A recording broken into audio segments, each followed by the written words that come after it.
I hope you're all excited about the next speaker we have in the program. His name is Brandon Stell. He's a research associate neuroscientist who works in the brain physiology lab at the University Paris Descartes. Stell is one of the main forces behind PubPeer, which has become an influential outlet for discussing publications. The other two being George Smith and Richard Smith. Very exciting to have you here today because you used to be anonymous and you just came out of the light in this fall. And you will talk about introducing PubPeer. So welcome, Brandon Stell.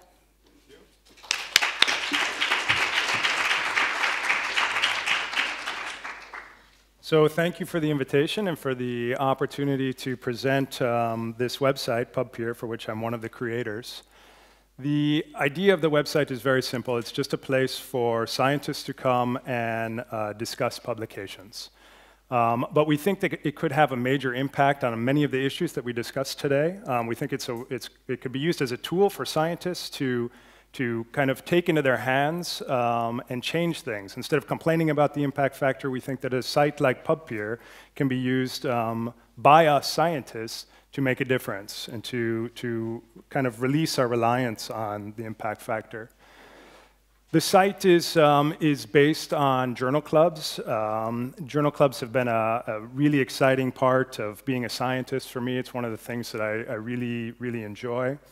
If you've ever been to one of these, you know how they work. There's a young scientist normally who comes up and presents a paper to a group of people in the department.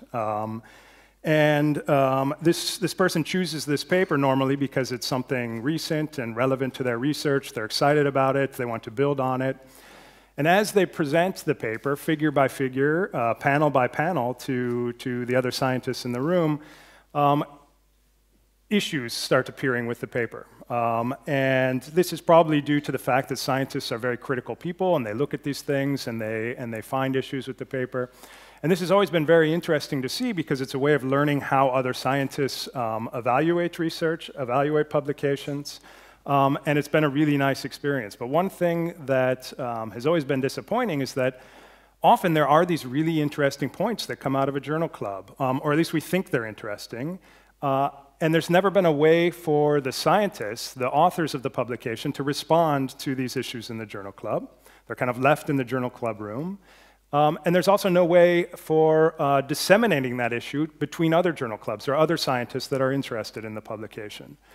And so the idea of the site is that. And we think it's important because disseminating information about publications is very, very important because, as we know, all of our research in the lab is building on publications, on other research that has happened before us. And if there are problems with that research, it's very important for us to know that there are problems on the research that we're building on. And the reason for that, I mean, if we're building on research that is flawed, then there's an economic cost because we can be wasting taxpayer money trying to build on something that can't be built upon.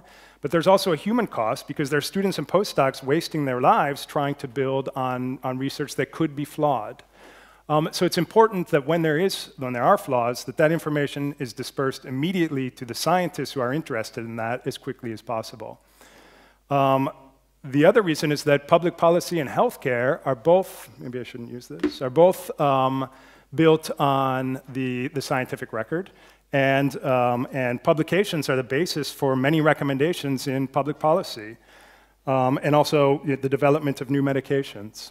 And an example of public policy being used to influence healthcare and influence, or the example of publications being used to influence public policy, is that the European Society of Cardiology produced a guideline recommending the liberal use of beta blockers under some conditions. This was, I'm not going to go into all the details, but it turns out that their recommendation was partly based on unreliable research.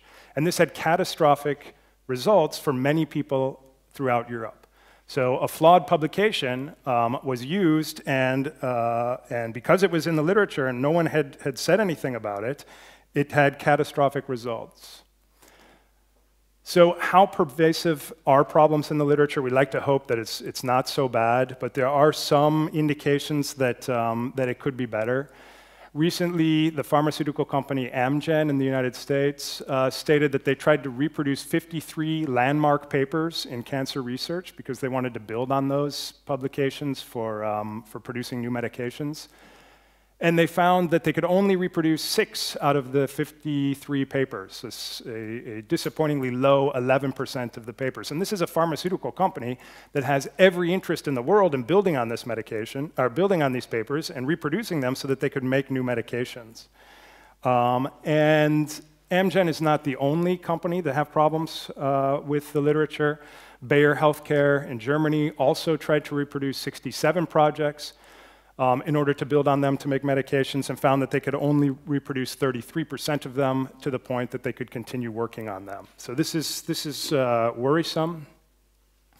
Cancer research is not the only field to have these problems. This is a very interesting study that just came out a few weeks ago in Science from the Open Science Framework. What this is it's a nonprofit organization. It's a group of many labs all over the world trying to work with authors to reproduce results across many different fields. And their first result is from psychology. They tried to reproduce 100 experimental and correlational studies in 3 psychology journals and found that they could only reproduce 39% of the effects in those journals. So this is also a worrisome number, and it shows that it's a problem in several different fields. It's so bad that the current head of the NIH, Francis Collins, wrote this comment in Nature in which he says, "The system for ensuring the reproducibility of biomedical research is failing and is in need of restructuring." So it seems that there are clear problems. We agree that the reasons that we discussed today, the pressure to publish, is one of the underlying reasons for these problems in the literature. Obviously, publishing in the best journals equals career success. And unfortunately, these so-called best journals don't necessarily have an interest in publishing reliable, reproducible, robust research. They're more interested in potentially high-impact research that's going to sell journals. And so the idea of the site is, one, to disseminate information between scientists as quickly as possible, but also to take the focus off of where an article is published and put it on the data itself. And by that, we take away the last word from the journals. The journals no longer have the last word on whether or not an article is interesting. We can have that in our hands. We can publish that, we can comment it, and put the focus back on the data and away from where it's published. So just to quickly walk you through the site, how it works, at its core, it's a search engine. If you go to PubPeer.com, you're greeted with this search bar, and you can put a search term in just like any search engine. In this case, we're going to put in CRISPR, which obviously is a technique in biology that's changing the way many labs work right now. And if we put in CRISPR and we hit enter, we are presented with a list of search results. And now this is not an exhaustive list of all publications that are published with the keyword CRISPR. These are just publications that have been commented on by the PubPeer community that have the word CRISPR in them, or the term CRISPR in them. And so PubPeer is a way of finding what other people have said about a particular article. And so you can also enter a new article. If you enter CRISPR and you find that there were no results, you can write the first comment on a publication. Then the way you do that is that every publication these days is published with something of a serial number. It's sometimes called a DOI, or a digital object identifier. And this is printed on the PDF or on the journal website, and you can copy it off of the journal website, paste it into the search bar, and then PubPeer will go out and find the information for that article, and you can write the first comment on it. Interestingly, so what that means is that any article published anywhere can be commented on this platform. It's not restricted to any individual field, but also you can comment on the archive and the bioarchive, these preprint servers that we just heard about. And we think this is a major future of publishing, and we hope PubPeer plays a part in that. And I'll develop that a little bit further later on. So if we go back to this list and we click on the first result here, this paper from Stell in 2014, we're presented with the comment thread. And just to walk you through this first comment thread. So the first comment reads, "Very nice paper, congrats, quick question." In Figure 3D, goes on and poses a question about Figure 3D. What happened when this person left this comment is that an email was generated by PubPeer, and it was sent to the email address of the corresponding author. So the author of the paper then knew that there was a comment on his paper. And 4 days later, another comment appeared saying, "Thank you for your great question. The legend for this figure, Figure 3 reads," and goes on to explain the question that was posed in the first comment. So this develops a nice exchange between a first commenter and the author. What you'll notice, at least at this point on the thread, is that there are no names associated with the comments here. It's called an unregistered submission. And the reason for that is because PubPeer accepts completely anonymous comments. In this case, an unregistered submission means it's completely anonymous even to us. So these people came to the website, entered their comment without giving us any identifying information whatsoever. So we have no way of knowing who these people are. But when they enter a comment this way, they're moderated first. Before they appear on the site, somebody at PubPeer has a look at them to make sure that they're okay for the site and that they're playing by the PubPeer rules. And the PubPeer rules are, well, the two main ones are that a comment has to be based on publicly verifiable information. You can't just say something like in Tony Hyman's lab, they don't wash their glassware, and that's why they're seeing these effects. You have to say something that can be publicly verifiable by everybody in the field, okay? And you also can't make ad hominem remarks, so you can't say something about the scientists themselves. And what we find is that when we enforce these two criteria, then the comments, we don't see the usual problems that we see with anonymous commenting in other places of the internet. Conversations are based on fact, and they don't go completely out of control. And the other benefit of these three things, that they're based on publicly verifiable information, not personal, and that they're anonymous, means that the comments are evaluated entirely by their content. So everything you need to know about whether or not you agree with this comment is within the comment itself. Some other features of the website are that you can get alerts for activity on a thread. So if you click this button, you can enter your email address, and then PubPeer will send you emails anytime a comment appears on your paper. This is interesting in particular for authors who are not the corresponding author of a paper. So you can go through and click this button on all of your papers, and then if anyone ever writes a comment on it, you'll receive an email. You can also send comment threads to other people that you think might be interested in this. So if you click this button, you can enter an email address of someone, and then PubPeer will send one email to them, alerting them that this conversation exists and that they might be interested in participating in it. If we scroll down a little bit on this same thread, we'll see that there, in addition to these unregistered submissions, there are also these peer numbers, peer 1 and peer 3. What these are people that have created accounts on PubPeer and left their comments with their account. So they have provided some identifying information. Anybody who's an author can create an account on PubPeer. We have ways of verifying whether or not people are authors. And if they are, they can create one account. And so this is to cut down on people having conversations with themselves or sock puppetry. The advantage of doing that, there are two advantages of creating an account. One, comments appear immediately on the site. So these completely anonymous comments that are moderated before they appear, these unregistered submissions, they can take a while to appear on the site because sometimes we have a pretty big backlog of comments and we have to go through them all. But you can avoid all of that by creating an account and leaving your comment with your account. You still remain anonymous. It still says you still are assigned a peer number. So people outside of PubPeer can't see your name. The other advantage of this is that the threads become a little bit more readable because you can keep track of who's saying what.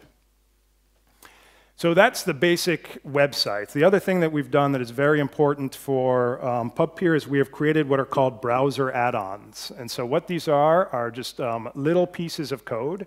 If you go to PubPeer, you'll see alerts that you can install a browser add-on into your browser. And if you click yes that you want to do that, a little piece of code is installed into your browser that just basically sits there and does nothing. until you go to a journal website and look at a journal, and if that and look at an article, and if that article has a comment on it on PubPeer, then this little orange bar appears right on the journal website, letting you know that there are comments on your paper or that you're interested in. And if you click on that bar, then you're taken to the comments to see what other people in your field think of this publication. We tried to get the journals to do this themselves. They resisted for maybe obvious reasons. And so we just did it ourselves with these browser add-ons that have been adopted quite well by the community so far.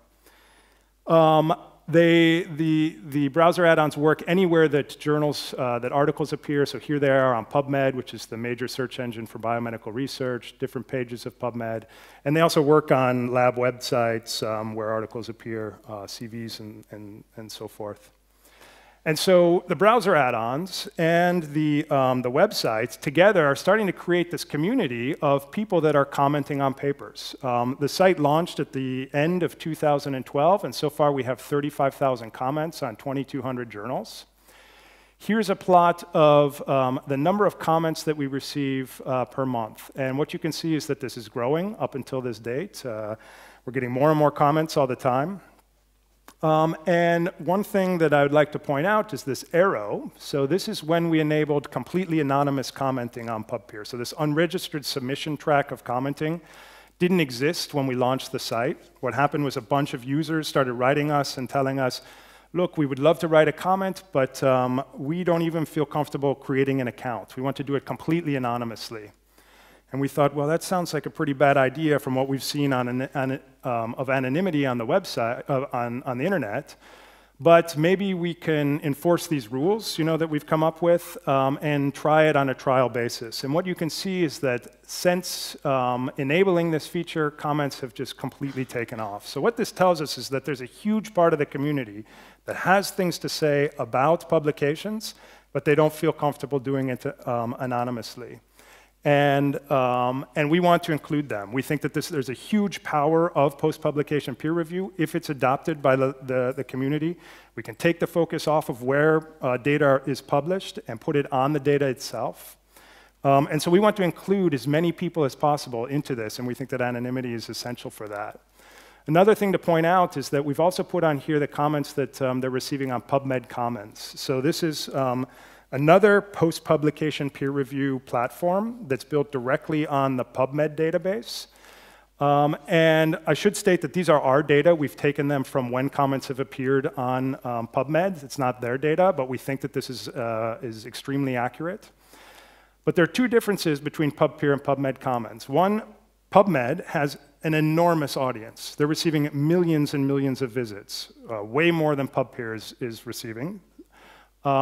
But they don't allow anonymous comments. And so what you can see is that despite the fact that they have this enormous audience, we are receiving many more comments than they are. And so I think this is really due to the fact that people have things to say about papers, but they just don't feel, for whatever reason, they don't feel comfortable doing so unless they're anonymous. Another stat that I want to show is the number of times the site is viewed per month. You can see that that's increasing. And what that means is that there are many more views on the site than there are comments. And so if you post a comment, you can be sure that a lot of people are going to see it, and it's going to have a big impact. So that's basically the site. Our goals are that we want to bring as many people as possible into this conversation. We think if we can do that, our reflex as scientists is after we read a paper to write a comment on it, then it doesn't matter where the data are published. What matters is that what we as a community think of this paper, of these data, and then our problems with the impact factor are going to disappear. And also, the site allows us to pass information between scientists very quickly. So when we find problems with papers, other scientists building on this are going to see those problems quickly. I said this puts the focus on the data, but this will also encourage wider use of preprints because it will now no longer be so important where your paper is published. You can put it on the archive or the bioarchive and get just as much credit for publishing on the archive and the bioarchive as you would for publishing in a journal, if this is adopted by the community. And that latter point would be great. I mean, I was speaking to a good friend of mine last week. He had just published a paper in a great journal, a high impact factor journal, and his publication was under review for 2 years. 2 years just to tell his friends, his colleagues, about the data that he's found in the lab. It's absurd. And so he could have done this by just putting this on the bioarchive. If we as a community adopted this system, we could comment on his paper and decide for ourselves if we agree that this is good research or something that should be ignored. So to achieve these goals, we've created a nonprofit association in the United States, in California, and with that, we hope to grow the site, we hope to build the community, and try to get as many people involved in this conversation. And we really feel that if the reflex of us scientists is to comment on papers after reading them, we can make together a huge change and don't have to worry for wait for the journals to do it themselves. We can do it together as a community. That's it. Thank you.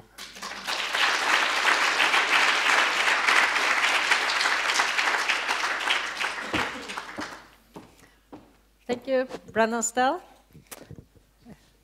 First question. So why do you think it's engendered such hostility? You know, that review, that editorial was written in, what was it, plant? Physiology. Physiology. What was the basis of their hostility to the... So for me, so Tony is referring to an editorial that came out yesterday in Plant Physiology. It was 3 pages against PubPeer and against anonymity on PubPeer.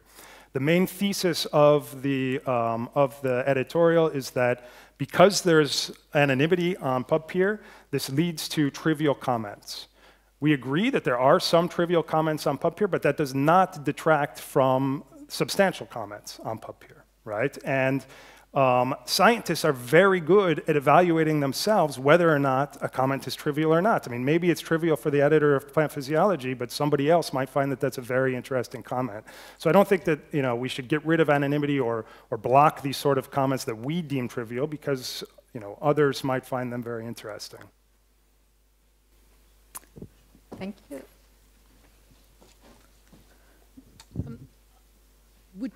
Would you prefer the comments not to be anonymous in the end? And what do you think needs to change in order for that fear to go away that would allow it? So my personal feeling is that it would be great if we lived in a world where everybody felt comfortable commenting using their names, okay? And our goal is to build this community as big as possible and then let the community decide what the rules are. If the community decides for itself that it wants to, that it doesn't want anonymous commenting anymore, then the community can put pressure on people to do that. I think my personal views are not important. I can tell you, I personally think it would be great if we were all commenting using our own names, but I totally respect that not everybody agrees with me. I mean, from that graph, we see there are many, many people that want to comment anonymously. They all have different reasons for wanting to do that, and so I want to include them in the conversation.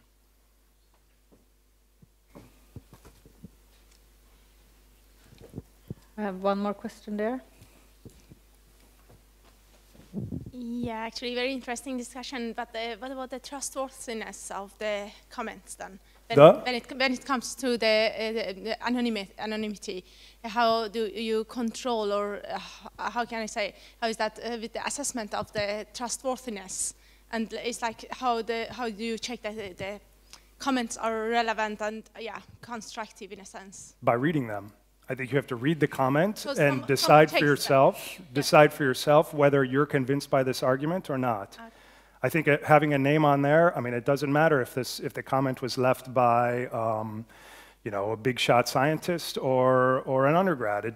What's important is the comment itself. So you have a moderator or someone who checks the comments before publishing? We do very light moderation to enforce those rules that I mentioned, but we have assessments for that. We assess whether or not people are discussing scientists and whether or not they're discussing facts.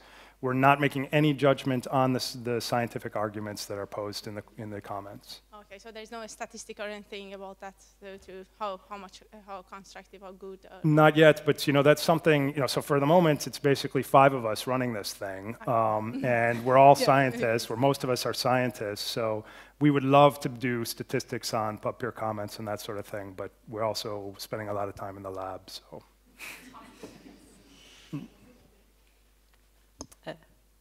Wonder. So it seems that the system puts a lot of potential power in the hands of the moderators.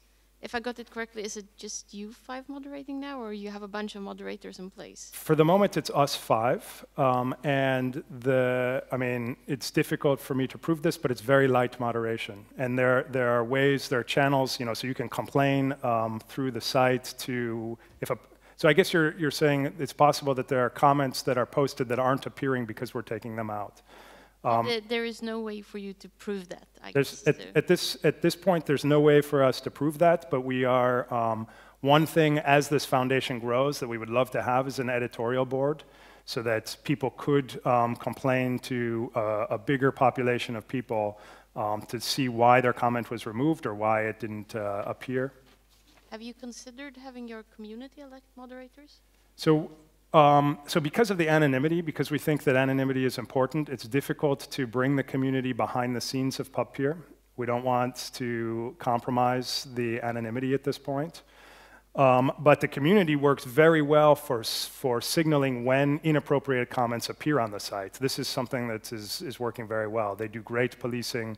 I mean, you can see that on some of these slides, there's this report button here, and so if you click that button, you can report a comment and write an explanation for why you think that it shouldn't appear on the site. Before you ask your question, I just want to ask you, you said it's very hard to show reproducibility, but isn't it possible then that someone can drag someone down just by stating facts, which are not really facts, by harassing someone? Stating facts. I mean, you said like it's very hard to reproduce things which are in some papers. Mm-hmm. So maybe you can say, well, I have this fact, this fun, and then you use it to get someone to get a better reputation, for example. So this goes back to the publicly verifiable information. You can't just come and write an anonymous comment saying, I was in the lab and I couldn't reproduce these results. Because there's no publicly verifiable information. You could say, I, Brandon Stell, in the lab, you can write your name and make that comment, and then it's more publicly verifiable. But you can't make an anonymous comment saying that in my lab we can't reproduce these results. Okay. And you have? Yeah, my question is about copyright. You said that you can add, you know, you can search for articles and add them. How does that work? Is it just the abstract you get, or because a lot of these things cost a lot of money? Yeah, but it's just this information. It's the title, the author name, the journal. Okay, We're just taking the metadata. Oh, perfect. Thanks. One last question before the next part of this. Maybe 2 questions. Two questions. Okay, my question is that is there any way that someone posts the comments under their name? I mean, you mentioned anonymous users and like peer 1, peer 2, but can I do it under my own name? Of course, yes. Nobody does. I mean, it's very rare that that happens. But you can change. So if you create an account here, you have this peer 3 pseudonym, and normally there's a button over here that says "Sign my name." If you click that button, then your name will be replaced by you'll replace peer 3 with your name. And then your name appears for all of your comments throughout that thread, not that just was my last question. So if I claim that comment that is mine, it will happen to all the comments that I ever made on the site? Only the comments on that thread. Oh, on that thread only? Yes. Okay, so another thing that I should clarify is that this peer 1, this is your pseudonym for this thread. A peer 1 on this thread can be different than a peer 1 on another thread. So those pseudonyms, those peer numbers, are not conserved between threads. The reason for that is because we think if they were, then you could make a fingerprint of who peer 1 was and identify them that way. Okay, thank you, Brandon Stell. No problem. Thank you.